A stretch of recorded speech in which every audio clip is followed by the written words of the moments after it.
Mesdames et messieurs, nous allons écouter un peu aujourd'hui l'actualité ivoirienne. Qu'est-ce qui se passe actuellement en Côte d'Ivoire? Restons branchés. Bien chercher à comprendre un tout petit peu réellement ce qui se passe dans cette histoire de zoo. Moi, j'ai l'impression même que nous, les Ivoiriens, là même, c'était comme si la Côte d'Ivoire, là même, c'était une malédiction, quelque chose qui ne va pas avec nous. J'ai l'impression que Ouattara et sa bande, sa troupe de merde et de bordel, là, j'ai l'impression que ils ont attaché mystiquement la Côte d'Ivoire à un certain point que c'est que les Ivoiriens même n'arrivent pas à dire un mot, les Ivoiriens n'arrivent pas à se lever, les Ivoiriens n'arrivent pas à mettre leurs divergences de côté parce qu'il faut qu'on le reconnaisse aujourd'hui là. En Côte d'Ivoire, là, c'est une histoire d'argent. L'Africain est focalisé, l'Africain, son plus gros défaut, c'est que l'Africain est prêt à nuire lui-même, sa propre vie là, il est prêt à nuire ça pour de l'argent. Aujourd'hui, là, avec tout ce qui se passe en Côte d'Ivoire, avec, comme on dit, les arrestations, parce que ça continue toujours. Hein. Ne pensez pas que, parce qu'on ne parle pas de ça, que ça n'existe pas. Les arrestations, là, ça continue toujours. Ouattara est en train de piller les biens et les ressources de la Côte d'Ivoire. Il est malade. Je le dis, il est malade. Ces temps-ci, là, vous me voyez, je ne parle pas beaucoup de la Côte d'Ivoire. Ne pensez pas que j'ai oublié la Côte d'Ivoire. Je ne peux pas oublier la Côte d'Ivoire. Je ne peux jamais oublier la Côte d'Ivoire. J'ai fait une pause parce que j'étais concentrée à faire autre chose. Et puis, je suis en vacances aussi. Donc, je fais ce que je veux, quand je veux, comme je veux. Aujourd'hui, la Côte d'Ivoire est devenue quoi? La Côte d'Ivoire est devenue merde. La Côte d'Ivoire est devenue un pays dégueulasse. Un pays où, en 94, c'est-à-dire que nous-mêmes là, le malheur même de la Côte d'Ivoire, même il y a longtemps, même ça a débuté un peu, avant même la venue de Ouattara. C'est-à-dire que pendant même que la France, cette même France qui nous parle des droits de l'homme, cette même France qui est venue s'installer, cette même France que Ouattara a prévenu déposer en Côte d'Ivoire, qui est en train de foutre la merde et le bordel là. C'est dans cette même France là, cette même France qui se dit, qui lutte pour le droit des hommes, qui luttent pour les Africains, qui luttent pour une vraie démocratie dans son intégralité. C'est en plein milieu de cette même France-là qu'on allait créer un zoo humain. Un zoo où les Africains, et par surcroît les Ivoiriens, sont assis là-bas en train de se comporter comme des singes ou bien des gorilles ou bien des chimpanzés. Je ne sais pas, c'est que si je sais que là-bas, là, ils n'étaient pas du tout Tarzan. Parce que s'ils étaient Tarzan, là, ils n'allaient pas accepter qu'on aille les photographier comme des singes, des chimpanzés, des gorilles qui sont collés, qui sont accroupés dans les arbres là-bas. Et puis les Blancs sont allés les prendre en photo, les filmer. Et puis ils sont d'accord. Et en plus encore, qui est subventionné encore par le ministère comment on appelle, du tourisme. Vous voyez comment le mal est profond. Vous voyez comment le mal est profond. Quand on va sortir, on va parler de ça, vous dites non. Ah, laissez Ouattara. Ouattara, il est comme ci. Mais Ouattara, il est venu, ce qu'il est venu faire, mais c'est pire même que ce qui s'est passé. Aujourd'hui, là, regardez le bordel qui est en Côte d'Ivoire. Regardez le fléau du wubisme. Les petits garçons sont utilisés par ceux-là même, ces mêmes autorités-là, ces mêmes responsables, ces mêmes personnes qui doivent donner l'exemple là. Aujourd'hui, là, ce sont eux qui prennent, qui tapent nos enfants, nos petits garçons. Les petites filles, la prostitution aujourd'hui, là, on peut même pas. C'est-à-dire que pour 500 francs, il y a des petites là même pour 1000 francs, 10 000 francs, 15 000 francs. C'est dans cette Côte d'Ivoire que nous sommes. Dans cette Côte d'Ivoire que nous sommes. Quand on va sortir pour parler, là, vous allez dire que la guêpe, là, ah, voilà, elle aime son... Mais moi, je vous dis, hein, voilà Thiam qui est parti là, lui là, il a oublié la Côte d'Ivoire. Je vais me dire, tout le monde, au-delà c'est ça, mais tout le monde prend pas perdu un mot. Je me gabe, où je suis là, c'est 10 dans ma tête. Lui il a arrêté, lui il a assis là-bas, il a oublié le combat. Hein. Il a oublié le combat. Maintenant, ça allait prendre selfie avec les Kandja là. Ceux même qui sont en train de détruire. C'est qu'arrivé à un certain moment donné, nous-mêmes on est là, on s'assoit là, on se demande, mais qu'est-ce qui va pas? Qu'est-ce qui va pas? Quel est le vrai problème même de la Côte d'Ivoire? C'est quelle malédiction même qui pèse sur la Côte d'Ivoire? Quelle malédiction qui pèse sur la Côte d'Ivoire? C'est que nous-mêmes là, on a fait quoi? Les Ivoiriens, nous, on a fait quoi? Qu'est-ce que nous avons fait pour mériter même tout ce qui est en train de se passer en Côte d'Ivoire? Et puis, les gens sont là, ils voient. Ils voient que ce qu'ils sont en train de faire, ce qu'ils vivent là, c'est la misère. Ils voient que ce qu'ils vivent là, c'est pas normal. Ils voient que ce qu'ils vivent là, c'est incohérent. Mais ils sont dedans. Ah! Ivoiriens. C'est quoi ça? C'est quoi ça? Quand vous dites d'aller vous connecter, pour partager, pour dénoncer les réalités de la Côte d'Ivoire, vous n'êtes pas prêt pour ça. Mais quand vous dites d'aller vous connecter sur les histoires de TikTok, allez regarder des futilités, allez regarder des bavardages creux, allez regarder des choses qui ne peuvent même pas faire avancer la Côte d'Ivoire, bien au contraire, qui est en train de détruire les mœurs de la Côte d'Ivoire. Ça là, vous êtes prêts, vous êtes numéro 1, vous allez partager, vous allez tapoter, vous allez mettre les cœurs. C'est que vous êtes assis dans votre maison, votre sale gueule là, votre large bouche là, on dirait des chimpanzés qu'on envoie à Nantes là-bas. Vous êtes assis chez vous à la maison là-bas. Vous êtes en train de rire, puis vous êtes content, votre vie est gagnée comme ça. Eh, c'est quelle malédiction ça.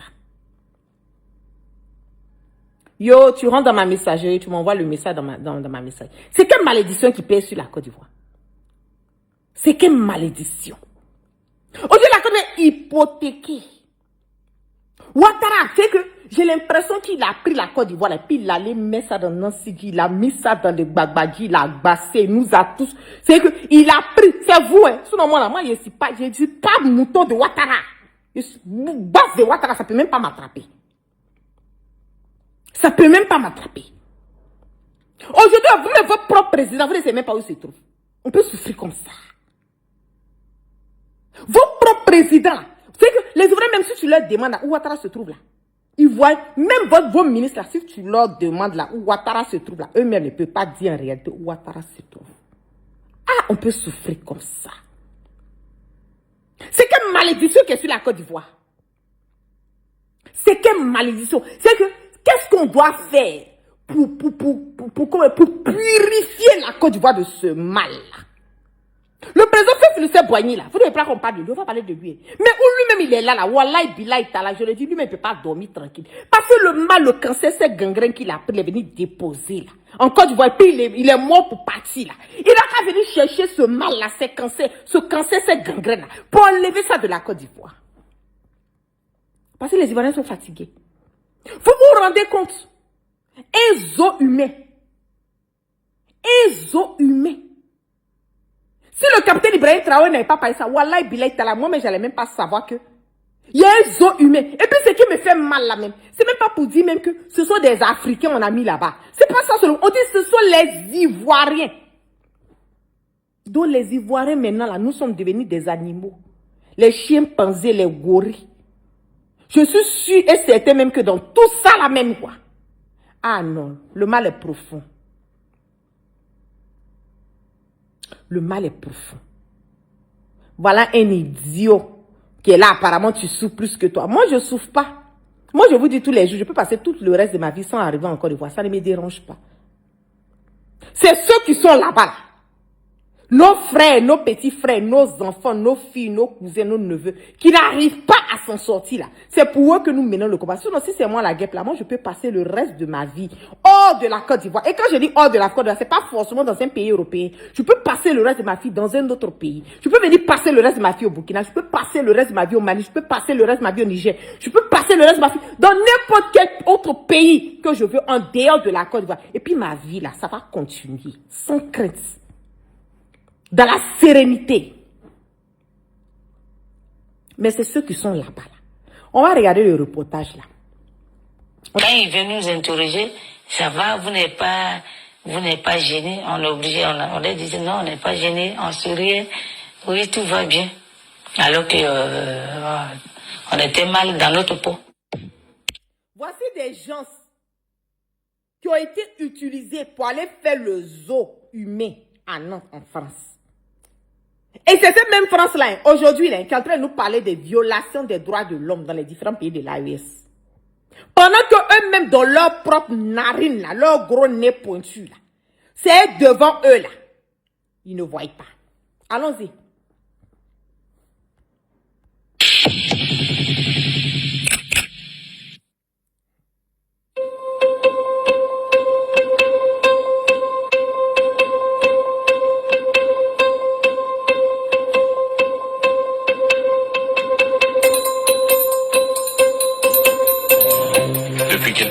équipe d'artisans ivoiriens a commencé la construction d'un authentique village avec ses cases en argile et ses toits de chaume. Pendant toute la saison d'ouverture du Safari Park, ce village accueillera des artistes et artisans ivoiriens qui travailleront devant le public.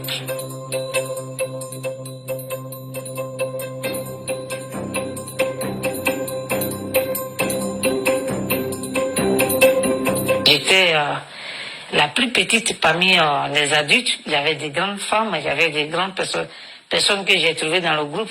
Donc, il fallait vraiment bosser dur pour que je puisse être dans le voyage. J'étais très contente. J'allais monter dans l'avion. Sinon, à part la danse, qui allait me faire monter dans l'avion? Personne.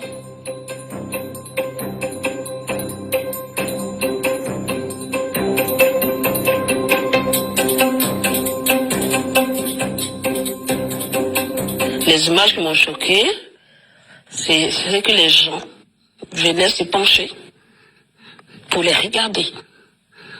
Et ça m'a,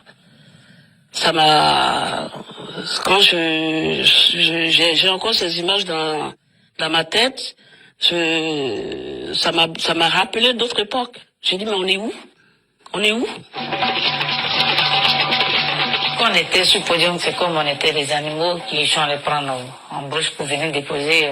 Voilà. On était là seulement à danser et ils prenaient une photo. Daniel Laurent a dit qu'on n'a qu'à danser c'est nu. Il y a des gens qui payent pour entrer. Et voilà, pour que les gens puissent venir tout en regarder. Cette danse au sein nu, bon, elle est pratiquée, c'est vrai, au nord de la Côte d'Ivoire, mais de manière spécifique. Ces filles qui dansent ça aussi là-bas, elles sont pas exposées dans un parc. Quand ils viennent nous interroger, ça va, vous n'êtes pas gênés, on est obligé, on leur disait non, on n'est pas gênés, on sourit. Ça, ce sont les Ivoiriens qu'on a pris pour aller les mettre dans le zoo là, zoo humain là. Ce sont eux qui sont en train de rendre témoignage de ce qu'ils ont vécu, d'humiliant pendant cette traversée. Non, mais la Côte d'Ivoire, c'est la merde et le bordel. On va écouter. L'image dans ma tête, ça m'a rappelé d'autres époques. J'ai dit, mais on est où? On est où? Quand on était sur le podium, c'est comme on était les animaux qui sont allés prendre en brouche pour venir déposer. Voilà. On était là seulement à danser et ils prenaient une photo. Daniel Laurent a dit qu'on n'a qu'à danser c'est nu. Il y a des gens qui payent pour entrer. Et voilà, pour que les gens puissent venir tout en regarder. Cette danse au sein nu, bon, elle est pratiquée, c'est vrai, au nord de la Côte d'Ivoire, mais de manière spécifique. Ces filles qui dansent ça aussi là-bas, elles sont pas exposées dans un parc. Quand ils viennent nous interroger, ça va, vous n'êtes pas gênés, on est obligé, on leur disait non, on n'est pas gênés, on souriait, oui, tout va bien. Alors que on était mal dans notre peau.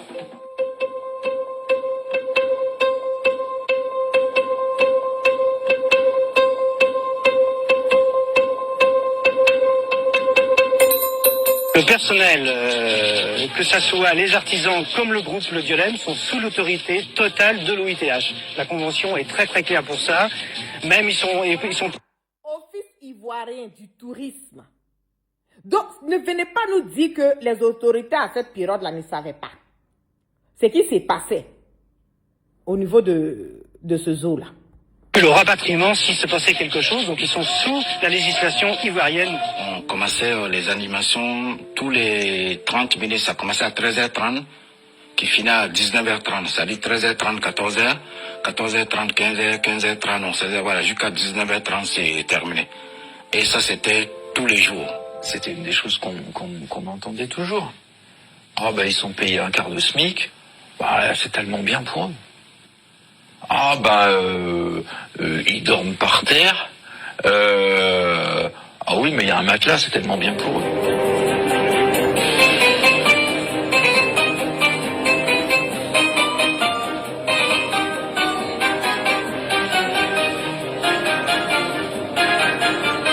On a fait condamner le parc pour atteinte à la dignité humaine. Voilà, comme ça a été dit. La justice l'a dit. Qu'est-ce qui s'est passé au safari africain de Port-Saint-Père en 1994? Il s'est passé une atteinte à la dignité humaine. Stop! la peau noire n'a pas de droit, n'a pas de droit. C'est ce que j'ai compris après. Ça veut dire, en pensant pour dire, voilà, vous allez faire comme ça, et on vous met avec les animaux, et voilà, vous ne sortez pas, vous êtes dedans. Ça m'a vraiment fait mal après.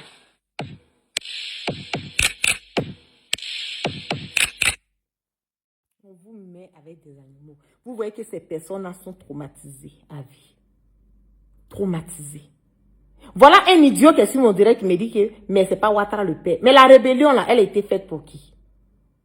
La rébellion de la Côte d'Ivoire là, qui a endeuillé les Ivoiriens, qui a fait plus de 3000 morts. Elle a été faite pour qui? Qui est en train de bénéficier de cette rébellion? Qui est en train de manger les fruits de cette rébellion ivoirienne? Qui mange?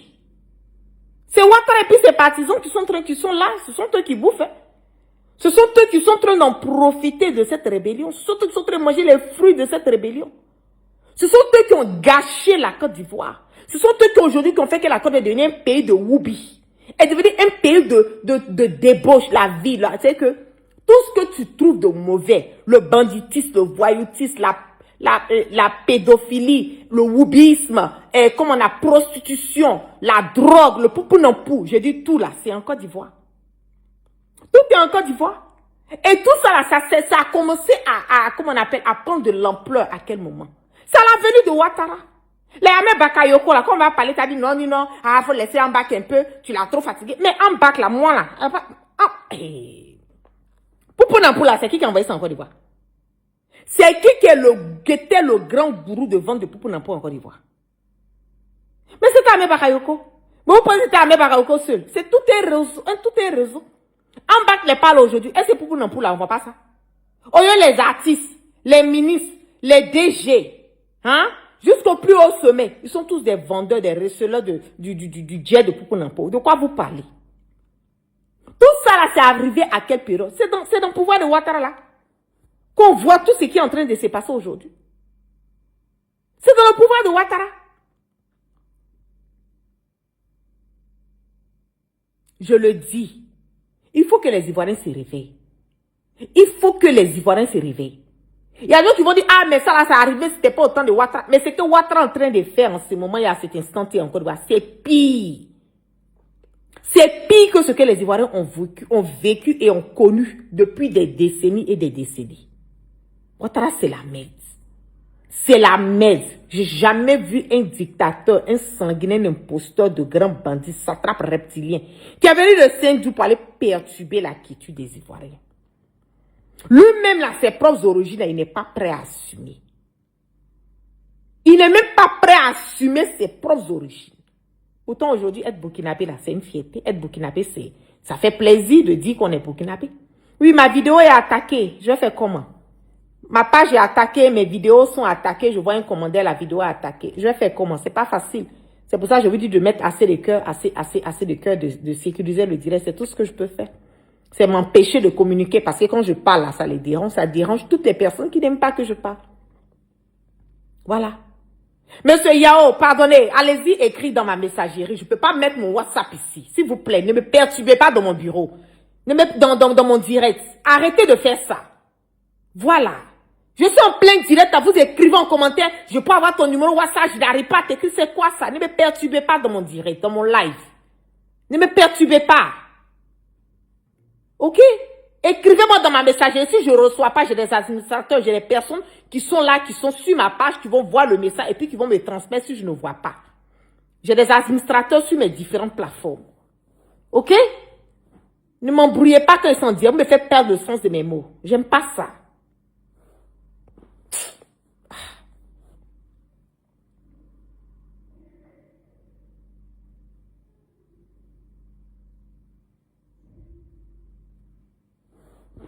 J'aime pas quand je suis en plein direct là. C'est quoi? Qu'est-ce qui est urgent?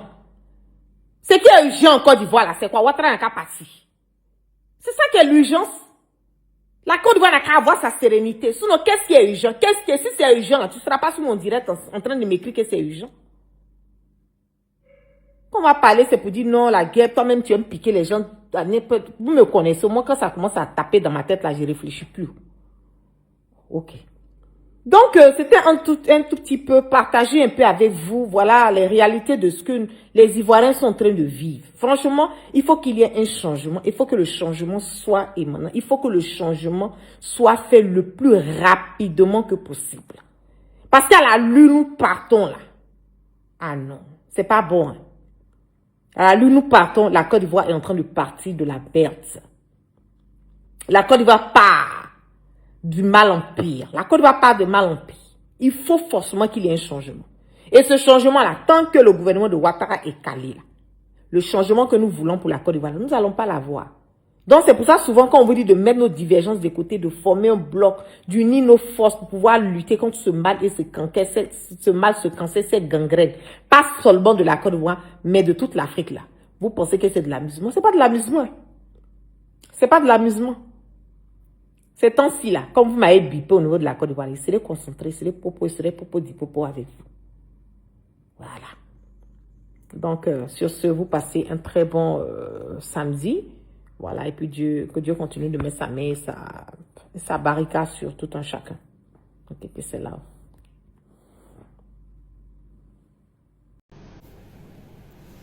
Monsieur le Président de la République, voilà 2 semaines qu'une vague de démolition d'une brutalité inouïe s'abat sur le district d'Abidjan, jetant dans le désespoir le plus total des milliers de familles. En cette saison de grandes pluies diluviennes et meurtrières, des femmes, des vieillards et des nourrissons subissent un sort qu'on n'infligerait pas à des humains. Ils dorment à même le sol, dans la boue et les décombres de ce qui était hier encore leur humble mais paisible cadre de vie. Au milieu de ce chaos, les machines de la mort poursuivent leur chevauchée destructrice, broyant les souvenirs de toute une vie et, pire encore, les fournitures scolaires d'élèves arrachés à leur salle de classe en pleine période d'examens nationaux. Aujourd'hui, l'irréparable vient de se produire. Le communiqué officiel de la mairie de Port-Boué vient d'acter le premier décès lié au déguerpissement de Vridi III. Une vie vient d'être sacrifiée sur l'autel de l'arbitraire. De un Ivoirien un toit à un Ivoirien un bulldozer. Monsieur le Président, l'histoire a de la mémoire et les archives de vos campagnes électorales hantent aujourd'hui les nuits des sinistrés. Permettez-moi respectueusement de vous mettre face à vos propres engagements solennels formulés devant la nation. Et je vous cite, « Je m'engage à ce que chaque Ivoirien ait un toit. Vous pourrez être propriétaire de votre maison pour 5 millions de francs CFA. Cette somme sera financée par un prêt bancaire remboursable sur 25 ans à raison de 25 000 francs CFA par mois. Dans le même temps, je m'occuperai des conditions de vie des 4 millions de personnes qui vivent dans les quartiers comme Boribana, Gobelé, Akromiabla, Koumassi Campement, Sagbe, PK18, etc. Et d'autres quartiers précaires, avez-vous dit. Je ferme la parenthèse. 15 ans plus tard, sous votre règne, la réalité de 2026 est d'une violence inouïe. Au lieu de voir leurs conditions de vie améliorées comme promis, les habitants de Koumassi Campement, d'Akromiabla et de Gobelé voient arriver au petit matin des forces de l'ordre armées et des engins lourds pour raser leurs habitations. Cette tragédie survient une semaine seulement après que le procureur de la République a publiquement avoué la défaillance monumentale de l'État à Koumassi, révélant qu'un opérateur privé a pu réquisitionner illégalement l'armée et la police pour raser tout un quartier sur la base d'un faux document. C'est le plus grand scandale d'État de notre jeune nation de mémoire. Comment un citoyen peut remplir ses obligations, payer ses impôts pendant des décennies, pour voir ensuite ses biens détruits par la force publique au profit d'intérêts privés. Monsieur le Président, en laissant la force publique se retourner contre le peuple, que vous avez juré de protéger, nous touchons là du doigt les frontières du parjure de votre serment constitutionnel de protection du citoyen.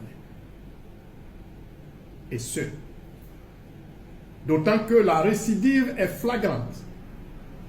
En 2024, lors des premières démolitions massives, vous aviez vous-même admis le caractère inhumain des opérations en appelant tardivement certes, mais au moins à plus d'humanisme. Manifestement, vos instructions ne sont pas suivies. Ceux qui agissent en votre nom ne vous écoutent pas. Interrogé, le gouvernement se dédouane en pointant la responsabilité exclusive du district autonome d'Abidjan. Une question fondamentale brûle alors les lèvres de chaque Ivoirien. Y a-t-il en Côte d'Ivoire un gouvernement d'un côté et un district autonome de l'autre? Qui gouverne en définitive la Côte d'Ivoire? En attendant la réponse à cette question et les conclusions des enquêtes, je vous demande solennellement et respectueusement, face à l'urgence humanitaire, 2. 1. Ordonner l'arrêt immédiat et sans condition de toutes les opérations de démolition sur l'ensemble du district d'Abidjan et même en Côte d'Ivoire. 2. Prendre des dispositions budgétaires et logistiques d'urgence pour le relogement provisoire de toutes les victimes de ces vagues successives. 3. Engager immédiatement les travaux de reconstruction des cadres de vie illégalement détruits sur les sites mêmes des sinistrés, car il n'est pas question d'attribuer ces terres d'origine à d'autres bénéficiaires. 4. Assurer la réparation intégrale des préjudices matériels, moraux et psychologiques subis par les familles et les enfants en examen. 5. Mettre en place une commission d'enquête indépendante pour établir toutes les responsabilités administratives et tirer toutes les conséquences juridiques et politiques qui s'imposent. On ne bâtit pas l'émergence d'une nation sur les larmes, le sang et les tombes de ses propres enfants. Il est temps, Monsieur le Président, de remettre l'humain et le droit au centre de la République.